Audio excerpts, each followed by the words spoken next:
Shalom Bapak Ibu Saudara semua yang terkasih dalam Tuhan Yesus Kristus. Selamat berjumpa lagi di ibadah online GBT Pelamongan Indah. Bersama kita mau menyembah Tuhan. Mari kita ambil sikap yang baik, sikap hati yang benar saat kita datang pada Tuhan. Bersama kita mau berdoa. Bapa kami yang di surga, Bapa yang baik, yang kami sembah dalam nama Tuhan Yesus Kristus Juru Selamat kami yang hidup. Terima kasih untuk kasih setiamu. Terima kasih untuk segala kebaikanmu yang boleh kami alami. Kami ada sampai hari ini, semua karena anugerahmu Tuhan. Dan berkat kemurahanmu kami masih hidup sampai hari ini. Terima kasih buat kesehatan yang Tuhan berikan buat kami.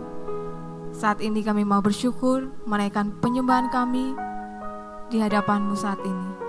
Kami percaya Tuhan hadir dan melawat kami di rumah masing-masing. Hanya di dalam nama Tuhan Yesus kami berdoa. Haleluya. Amin. Mari sama-sama kita menyembah Tuhan. Haleluya.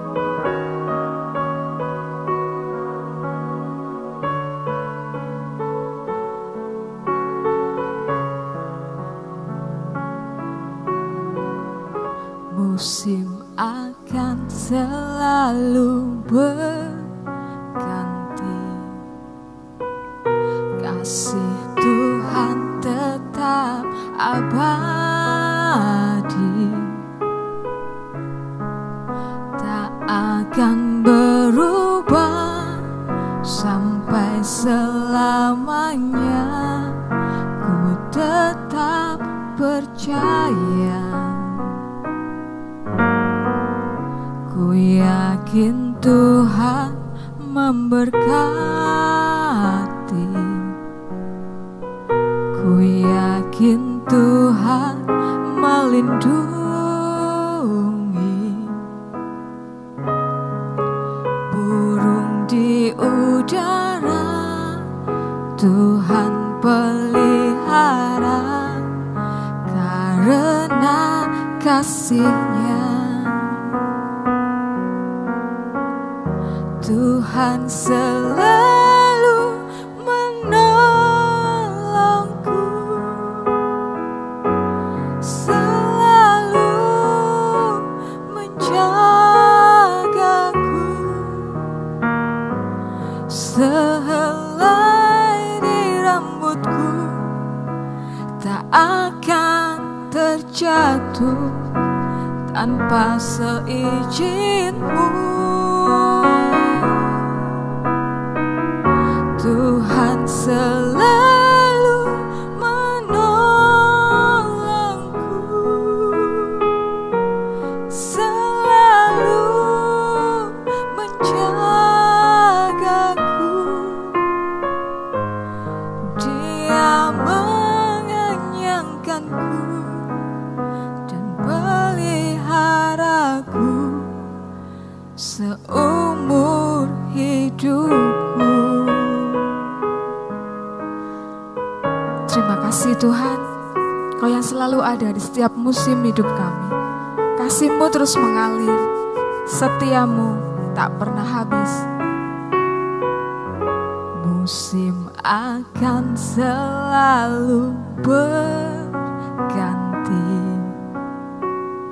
kasih Tuhan tetap abadi, tak akan berubah sampai selamanya.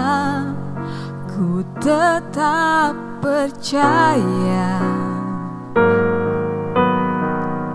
ku yakin Tuhan memberkati. Oh, ku yakin Tuhan melindungi.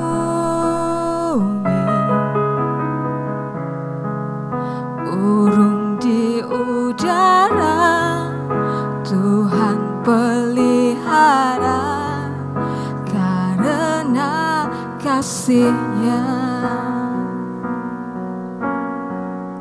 Tuhan selalu menolongku,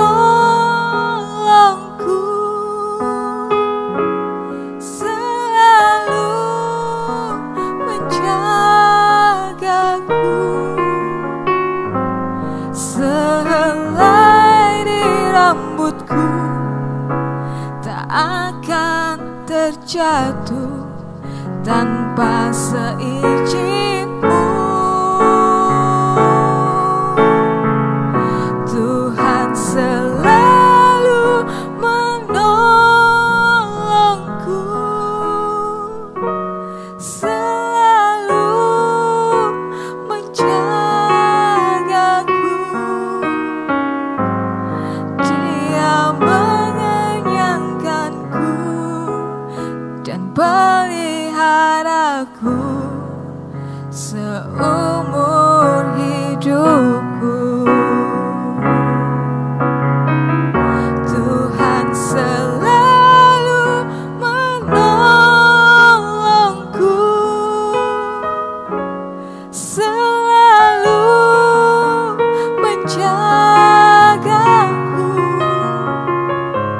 Sehelai di rambutku tak akan terjatuh tanpa seizin-Mu. Tuhan selalu menolongku, selalu menjagaku. Dia mengenyangkanku dan peliharaku seumur hidupku.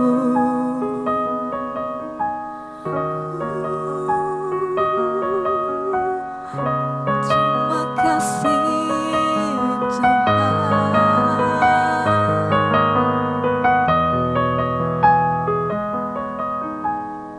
Kau yang selalu menjagaku, Kau yang selalu menyertaiku Tuhan. Kau yang selalu melindungiku, Kau yang selalu ada di setiap musim hidupku. Kasih-Mu mengalir, setia-Mu Tuhan kekal selamanya. Terima kasih.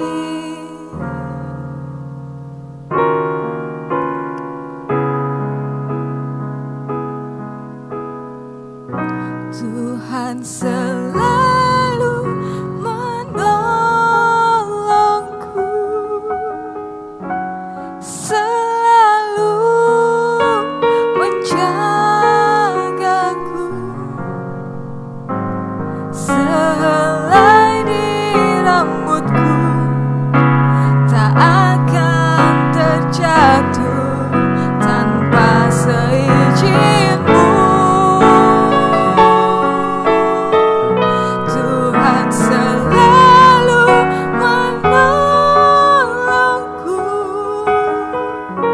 selalu menjagaku. Dia mengenyangkanku dan peliharaku seumur hidupku. Dia mengenyangkanku dan peliharaku seumur hidupku.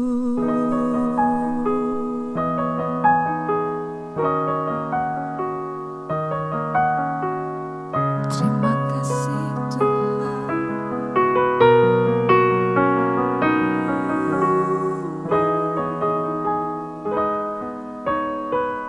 Kau sungguh baik, teramat baik.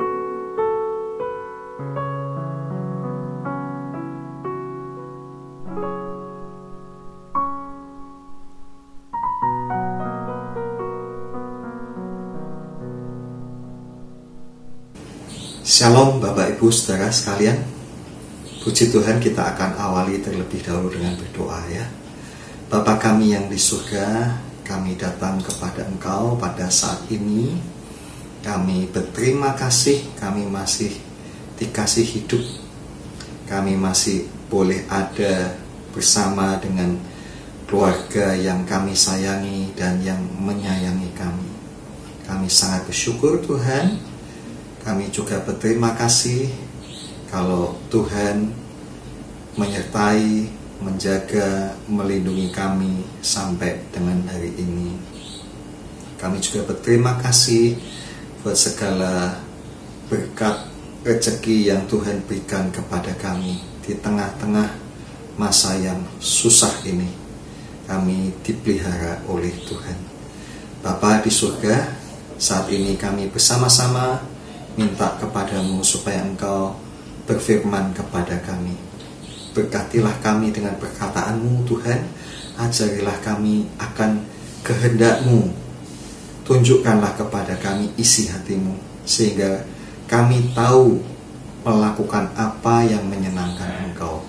Berfirmanlah ya Bapa, urapilah kami, hamba-Mu yang menyampaikan ini, juga semua anak-anak-Mu yang mendengarkan. Kami menyambut firman-Mu di dalam nama Tuhan Yesus Kristus. Haleluya, amin. Kita hari ini akan belajar firman Tuhan dengan judul besar hati. Direndahkan besar hati, ditinggikan besar hati. Ya.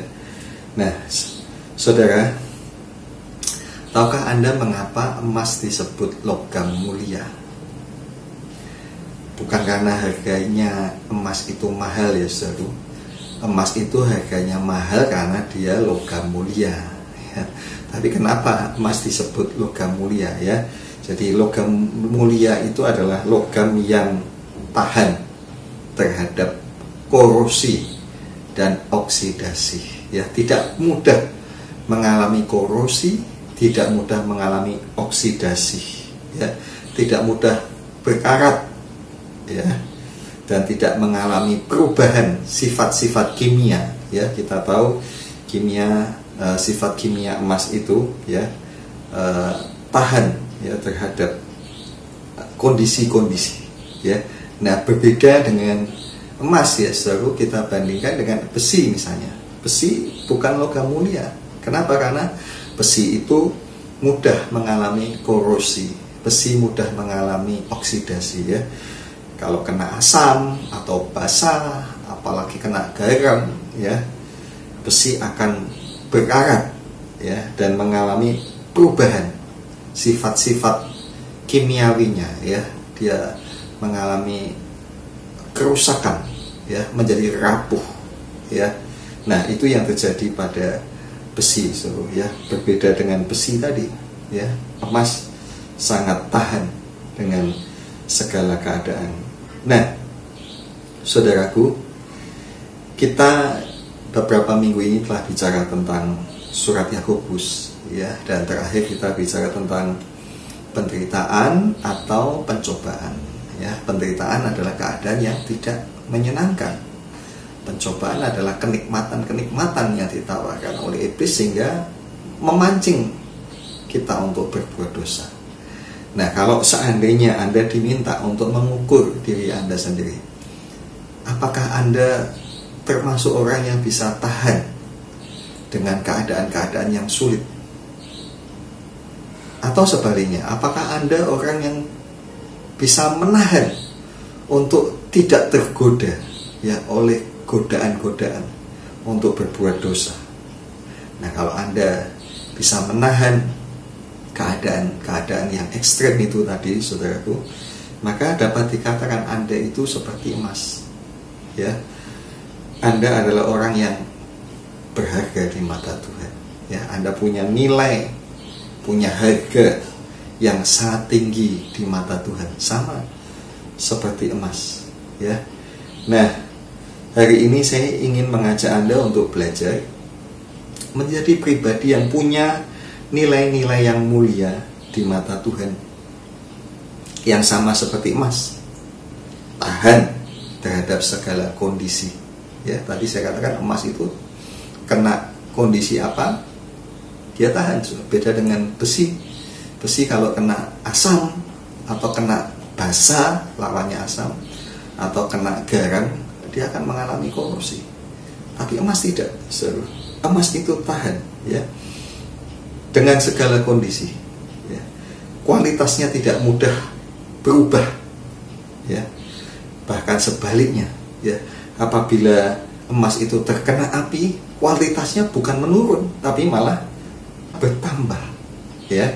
Mari kita awali dengan membaca surat Yakobus pasal 1 ayat 9 sampai ayat 11. Mari kita ucapkan firman Tuhan bersama. 2, 3. Baiklah saudara yang berada dalam keadaan yang rendah, bermegah karena kedudukannya yang tinggi, dan orang kaya karena kedudukannya yang rendah, sebab ia akan lenyap seperti bunga rumput, karena matahari terbit dengan panasnya yang terik dan melayukan rumput itu sehingga gugurlah bunganya dan hilanglah semaraknya.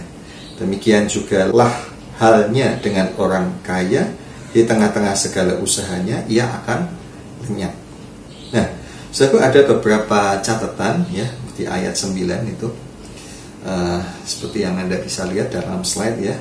Kata bermegah itu di dalam bahasa Yunani adalah kata kaumai, ya. Kaumai diartikan sebagai bangga, take pride, ya, itu dalam bahasa Inggris, ya. Atau ada juga yang mengartikan gembira, ya, rejoice, ya. Tetapi saya lebih senang menggunakan kata berbesar hati, ya.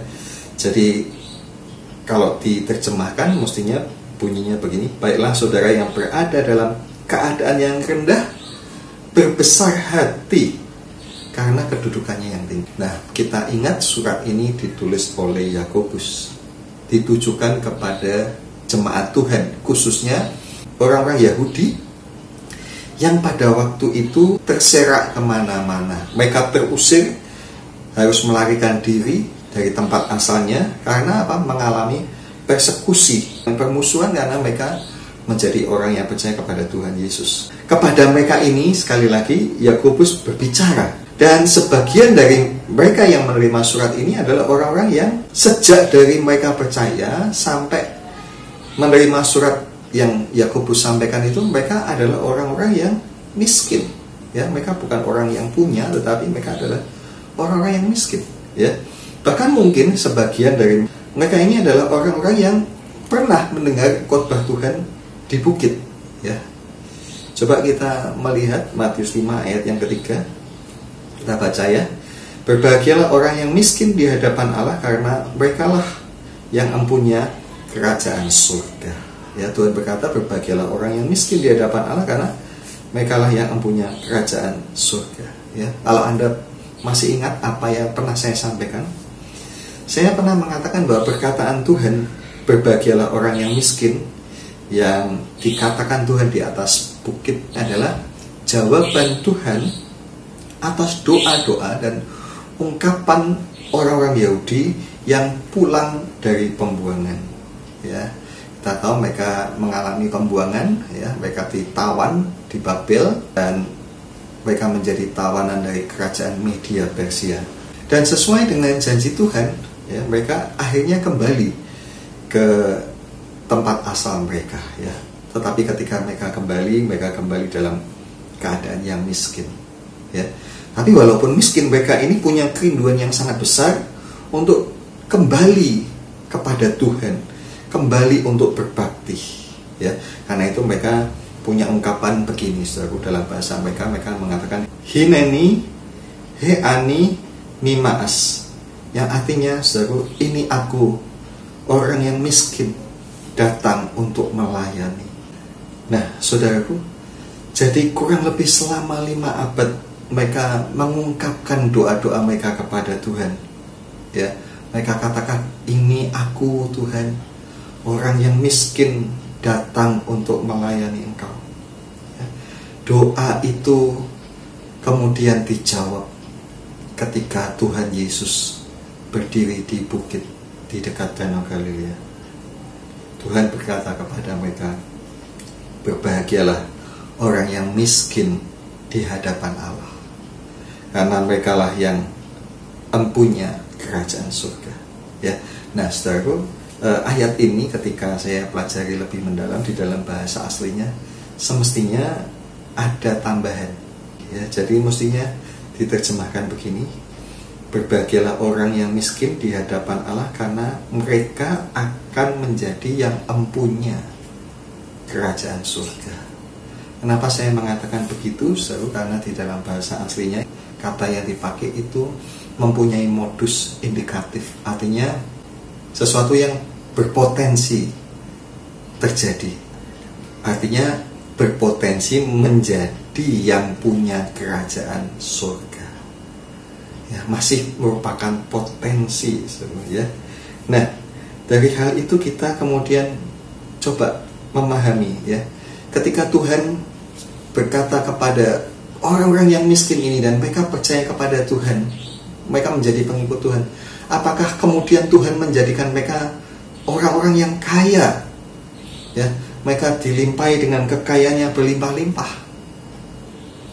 Tidak sepertinya, saudara. Ya, bahkan yang tadi saya katakan, Tuhan kepada mereka pun hanya berkata bahwa mereka akan menjadi pemilik kerajaan surga. Artinya ada hal-hal, ada syarat-syarat yang harus dipenuhi oleh mereka. Ya. Lalu apakah mereka menjadi kecewa mengikut Tuhan karena mereka tidak diberkati dengan kekayaan yang melimpah-limpah? Tidak, saudaraku. Ya, mereka justru merasa sudah sangat cukup beruntung, ya, walaupun baru diberikan janji oleh Tuhan mereka bakal menjadi pemilik surga. Ya, nah bagaimana dengan orang Kristen pada zaman ini? Bagaimana dengan Anda? Ya, Anda mungkin juga mendengar, ya, banyak pengajaran mengatakan bahwa kalau menjadi Kristen pasti akan dijadikan kaya raya. Saudaraku, diberkati itu memang bagian daripada janji Tuhan, tetapi tentang untuk menjadi kaya raya itu hal yang berbeda. Diberkati dengan menjadi kaya raya adalah hal yang berbeda, dan kita mesti mengerti dengan benar, ya.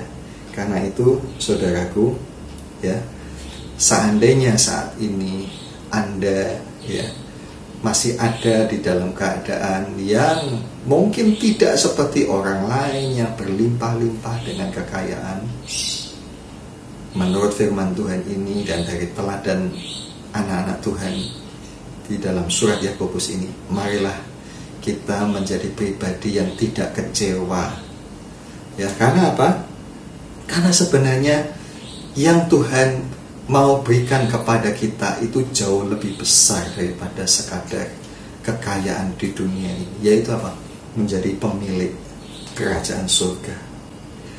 Nah, saudaraku, melalui suratnya ini Yakobus mengingatkan kepada jemaat Tuhan, khususnya orang-orang Yahudi yang pada saat itu mereka harus pergi meninggalkan negerinya oleh karena percaya kepada Tuhan. Mereka mengalami persekusi dan mereka terserak kemana-mana. Yakobus mengingatkan mereka kepada iman mereka yang mula-mula, bagaimana dulu mereka percaya kepada Tuhan Yesus dengan tulus.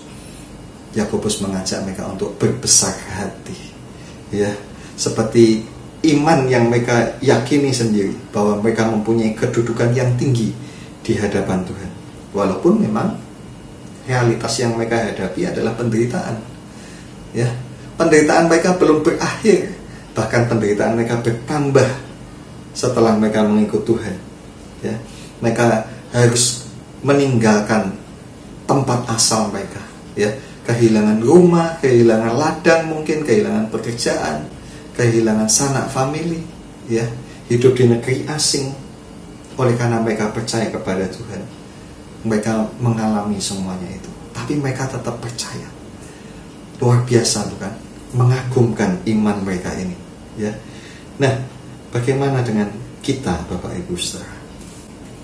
kita mesti belajar jujur dengan diri kita. So, kadang-kadang ketika kita mungkin mengalami kesulitan, ya, semisal kita mengalami kekurangan, kemudian kita berdoa, dan doa kita itu tidak dijawab dengan serta-merta oleh Tuhan, kita mulai bimbang, kita mulai ragu, apakah Tuhan sayang kepada kita, apakah Dia peduli kepada kita, benarkah Dia Bapa yang baik. Coba kita belajar dari jemaat Tuhan di surat Yakobus ini, ya.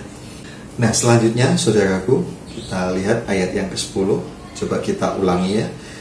Dan orang kaya, mestinya ada kata bermegah di situ. Dan orang kaya bermegah karena kedudukannya yang rendah, sebab ia akan lenyap seperti bunga rumput, ya. Nah, tadi saya katakan kata bermegah mestinya kita tulis dengan kata besar hati. Dan orang kaya berbesar hati karena kedudukannya yang rendah. Nah, ini di dalam bahasa Inggris itu ditulisnya is made low, ya, is made low. Is made artinya dibuat, low rendah. Jadi orang kaya mestinya besar hati kalau dia dibuat rendah, ya. Nah, ini satu kata-kata yang keras sebenarnya, ya, saudara. Kita mesti tahu, Bapak Ibu Saudara, bahwa tidak semua pengikut Tuhan adalah orang miskin tentunya, ya. Ada juga orang-orang yang kaya, ya. Kalau kita baca misalnya diantaranya adalah ada Maria Magdalena, ya, Yohana, Susana, ya, dan masih banyak lagi. Nah, coba kita baca, saudaraku, Lukas 8 ayat 2 dan 3. Dan juga beberapa orang perempuan yang telah disembuhkan dari roh-roh jahat atau berbagai penyakit, yaitu Maria yang disebut Magdalena, yang telah dibebaskan dari 7 roh jahat, Yohana istri Kusa, bendahara Herodes, Susana, dan banyak perempuan lain. Perempuan-perempuan ini melayani rombongan itu dengan kekayaan mereka, ya. Nah, kita lihat mereka ini orang-orang kaya, saudaraku, tetapi mereka juga tidak lepas dari persekusi, ya. Mereka juga mengalami permusuhan karena mereka percaya kepada Tuhan Yesus, ya. Tahu dari mana? Ya, dari surat Yakobus tadi. Ya, surat Yakobus ini bukan hanya ditujukan kepada orang yang miskin, tetapi juga orang yang kaya, ya. Jadi pengikut-pengikut Tuhan juga ada orang-orang yang kaya, ya, yang juga mengalami persekusi. Mereka mungkin juga kehilangan kedudukan mereka, ya. Tadi kita membaca, ya, Yohana ini istri bendaharanya Herodes. Tentu orang yang punya pengaruh yang besar. Tapi oleh karena percaya Tuhan, dia mungkin kehilangan pengaruhnya itu, dia kehilangan kedudukannya. Dia kehilangan teman-temannya, ya, kolega-koleganya. Bahkan mereka juga mungkin kehilangan harta. Dan bersama-sama dengan saudara-saudara seiman yang lain, mereka hidup di dalam pelarian. Nah, kepada orang-orang yang kaya ini, Yakobus mengajak mereka juga untuk berbesar hati, ya. Berbesar hati meskipun sekarang mereka sedang dibuat rendah, is made low, sedang direndahkan, ya. Nah, saudaraku, kepada mereka itulah Yakobus mengingatkan bahwa semua yang menjadi atribut di dalam hidup kita itu hanya seperti hiasan rumput, ya. Saudaraku, coba kita baca Yakobus pasal 1 ayat 11 ini, ya. 2, 3. Karena matahari terbit dengan panasnya yang terik dan melayukan rumput itu, sehingga gugurlah bunganya dan hilanglah semaraknya. Demikian jugalah halnya dengan orang kaya. Di tengah-tengah segala usahanya, ia akan lenyap. Nah, saudaraku, ungkapan Yakobus pada ayat 10 bagian akhir dan juga ayat 11 ini mirip dengan yang ditulis oleh Petrus di dalam suratnya, ya. Sambil Anda lihat catatan kita, ya, saudaraku. Surat 1 Petrus pasal 1 ayat yang ke-24 dan juga ada di dalam kitab Yesaya pasal 40 ayat 6 sampai 8 juga dalam kitab Mazmur pasal 37 ayat 2, Mazmur 90 ayat 5, dan Mazmur 103 ayat 15 ya. Kita tidak punya waktu banyak, Anda nanti belajar untuk membuka. Saudaraku, jadi orang-orang Yahudi ya, yang sudah percaya kepada Tuhan, yang menerima surat Yakobus ini paham sebenarnya ungkapan-ungkapan yang dikatakan oleh Yakobus ini ya. Sebab ini ungkapan-ungkapan yang sudah familiar buat mereka ya. Mereka paham bahwa di hadapan Tuhan manusia itu hanya seperti rumput ya. Nah, kita mesti mengerti ya, rumput itu di tanah Israel itu umurnya tidak lama, saudaraku ya. Kalau kena sinar matahari, rumput itu akan segera layu, apalagi kalau panasnya menyengat ya, dia akan kemudian layu ya. Dia punya bunga mungkin, tapi bunganya gugur, rumputnya pun menjadi mati ya. Nah, kita sebagai orang Indonesia, kita sebenarnya juga mewarisi ungkapan-ungkapan yang senada dengan hal itu, saudaraku ya. Bahwa apa? Bahwa semua yang ada pada kita semuanya itu titipan ya. Harta itu titipan ya. Kita punya anak itu juga titipan. Semua adalah titipan Tuhan kepada kita. Begitu pula hidup ya. Nenek moyang kita mengajarkan bahwa hidup di dunia ini hanya mampir minum saja ya. Artinya hanya sebuah persinggahan yang singkat. Nah, intinya apa? Intinya bahwa segala apa yang ada pada kita itu tidak perlu untuk kita sombongkan ya. Dan kita mesti menyadari bahwa hidup kita ini singkat ya. Kalau kita punya kekayaan, kita punya apa segala macam, semuanya itu tidak bisa kita bangga-banggakan atau kita sombongkan. Itu hanya atribut, itu hanya seperti bunga rumput yang tidak lama. Kadang-kadang ya, orang bisa kehilangan segala apa yang dimilikinya. Bahkan mungkin mempunyai segala sesuatu, tetapi semuanya tidak berarti ketika harus berhubungan dengan nyawa ya.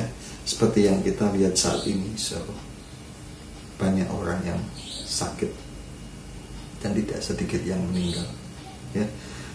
Kekayaan tidak lagi membeda-bedakan mereka satu dengan yang lain. Mereka punya nasib yang sama ya. Uang yang banyak tidak membuat yang kaya menjadi selamat ya. Bahkan uang yang banyak juga tidak membuat orang yang kaya dengan mudah mendapatkan privilege ya. Banyak orang mengantri di IGD walaupun kaya, tidak bisa dapat ya privilege untuk masuk, harus ngantri. Saudaraku, kalau Anda sampai pada kondisi seperti itu, saudaraku, ya saya harap sih kita tidak mengalami ya, saudaraku. Tapi saudara yang sudah mengalami kondisi seperti itu, yang mengalami sendiri, atau saudara yang harus mendampingi ya familimu atau orang dekatmu ya menghadapi kenyataan ya seperti itu tadi, saudaraku ya, maka Anda akan mengerti betapa hidup itu sangat berharga ya. Ketika antara hidup dan mati itu ada di hadapan kita, kita baru sadar betapa hidup itu sangat berharga ya, dan betapa mahalnya kesehatan ya. Karena itu mari kita juga harus selalu bersyukur, saudaraku, kita diberikan kesehatan, dan kita juga yang sehat mesti mendoakan yang sakit, saudaraku, supaya dengan kita mendoakan, dengan rasa syukur kita ya, kita juga beroleh berkat pertolongan Tuhan. Saudaraku, hari-hari ini sebagian dari kita sedang mengalami pencobaan secara langsung ya. Ada keluarga-keluarga yang sedang mengalami pencobaan. Sebagian lagi dari saudara-saudara kita, mereka mendampingi orang dekatnya yang sedang menghadapi pencobaan. sebagian lagi menyaksikan dari kejauhan pencobaan-pencobaan yang sedang terjadi. Ya. Saya juga melihat saudara-saudara yang sedang mengalami pergumulan. Ya, walaupun dari kejauhan, tapi saya turut merasa bersedih, saudara. Dan saya rasa kita memang semua harus belajar untuk belajar, ya, belajar mempunyai hati yang besar, ya, hati yang rela, ya, menghadapi keadaan-keadaan yang tidak menyenangkan. Yang tadi kalau kita baca, ya, rela untuk dibuat rendah, being made low, ya, supaya kita menyadari memang bahwa kita ini cuma rumput, saudaraku. We are nothing. Kita itu nothing. Kita ini tidak ada apa-apanya, ya. Dan saya berharap bahwa kita semua bisa sampai pada pemahaman bahwa sesungguhnya Tuhan itu punya kedaulatan yang penuh atas kehidupan kita, ya. Dan kita harus menjadi hamba-hamba yang baik, hamba-hamba yang besar hatinya, yang bisa menerima apapun keputusan atau kehendak daripada Tuhan.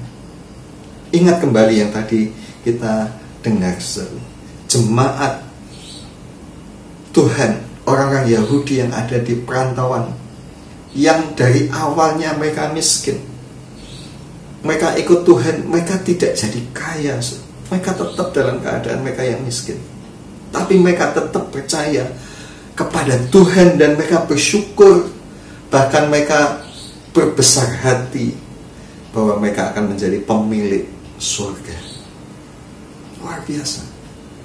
Sebaliknya, orang-orang yang kaya, sebelum mereka percaya Tuhan mereka kaya, tetapi karena mereka percaya Tuhan, mereka justru malah mengalami persoalan-persoalan, penderitaan dan persekusi. Yang saya yakin juga mereka menderita, ya, kehilangan harta benda, kehilangan teman, jabatan dan sebagainya.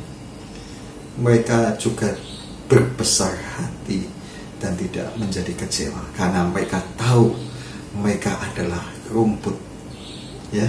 Mereka punya pengertian di hadapan Tuhan, ya, bahwa mereka adalah rumput. Apapun yang mereka alami, iman mereka tidak menjadi rusak. Seperti emas, mereka tidak mudah mengalami korosi atau oksidasi. Bahkan sekalipun api penderitaan menimpa mereka, mereka tidak menjadi rusak imannya, tetapi justru makin berkualitas. Saudaraku, kiranya kita semua juga mempunyai iman yang sama. Apapun yang saat ini sedang kita alami, apakah saat ini kita sedang diajak naik oleh Tuhan, ataupun mungkin kita saat ini sedang diajak turun oleh Tuhan, mari kita belajar untuk percaya penuh kepada Tuhan dan memiliki iman yang teguh, ya, yang tidak mudah menjadi goyah dengan keadaan-keadaan yang kita hadapi, ya. Biar kita boleh seperti emas, ya, kita punya hati yang besar, sama seperti yang tadi kita pelajari bersama-sama. Tuhan menolong kita semua. Amin. Kita datang pada Tuhan. Bapa kami yang ada di dalam surga, inilah kami, anak-anak-Mu, Tuhan. Kami datang kepada Tuhan dengan merendahkan hati kami, Tuhan. Kami mendengar firman-Mu dan kami bercermin ketika kami melihat diri kami, Tuhan, betapa iman kami belum menjadi iman yang tangguh. Kami kadang-kadang masih mudah goyah ketika kami harus menghadapi pencobaan, menghadapi kesulitan-kesulitan. Kami kadang-kadang mudah putus asa, hati kami kecil Kami mengakui itu Tuhan. Sebaliknya juga, ketika kami digoda untuk melakukan dosa, iman kami pun juga seringkali mudah goyah. Kami mengikuti hawa nafsu dan keinginan kami. Kami malu Tuhan, tetapi kami bersyukur pagi ini Tuhan berfirman kepada kami. Tuhan menyatakan keinginan-Mu supaya kami punya iman yang teguh, iman yang mulia, sama seperti emas yang tidak mudah digoyahkan oleh keadaan-keadaan. Entahkah kami ditinggikan ataupun kami direndahkan, kami boleh menjadi pribadi yang tetap percaya penuh kepada kehendak-Mu. Ajar kami percaya Bapa, bahwa Engkau tidak pernah salah membuat keputusan apapun.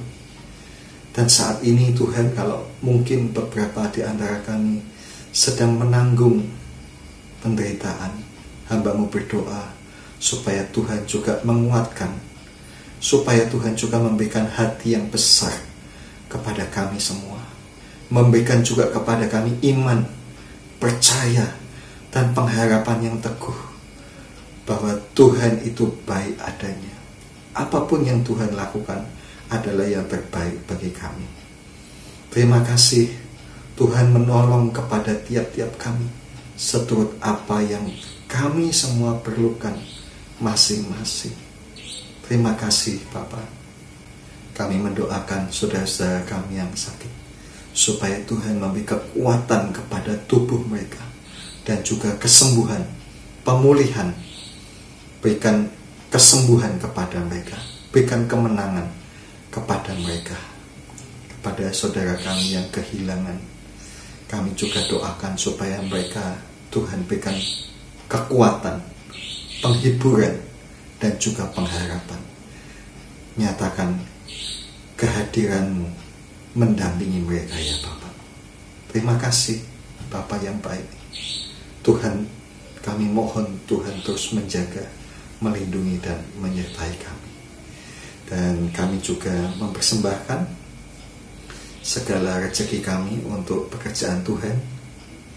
Persembahan-persembahan kami yang akan kami berikan, terimalah ya Bapa. Juga persembahan persepuluhan untuk hamba-Mu, persembahan kasih untuk hamba-Mu, semuanya kami persembahkan kepada Engkau. Dan biarlah janji Tuhan digenapkan kepada kami. Dan saat ini kami mohon Bapa, Engkau mengulurkan tangan-Mu, tumpahkanlah ke atas kepala kami dan berkatilah kami. Bapak, Ibu, dan saudaraku, sekarang terimalah dari Allah Bapa kita berkat, rahmat, pertolongan, kekuatan, kesehatan, dan juga kesembuhan bagi Anda yang sakit, dan juga penghiburan bagi Anda yang saat ini sedang bersusah hati. Damai sejahtera Allah turun kepadamu pada saat ini, memenuhi hidupmu senantiasa. Dan marilah kita selalu hidup dalam kasih Tuhan Yesus dan penyertaan Roh Kudus. Terima kasih Bapa, kami terima semuanya ini dengan iman dan ucapan syukur kami dalam nama Tuhan Yesus Kristus. Haleluya. Amin. Puji Tuhan, Bapak Ibu Saudara, kita akan akhiri ibadah kita dengan menyanyikan pujian terima kasih Yesusku, dan kita akan jumpa lagi pada ibadah yang selanjutnya. Tuhan menyertai dan memberkati kita semua. Amin.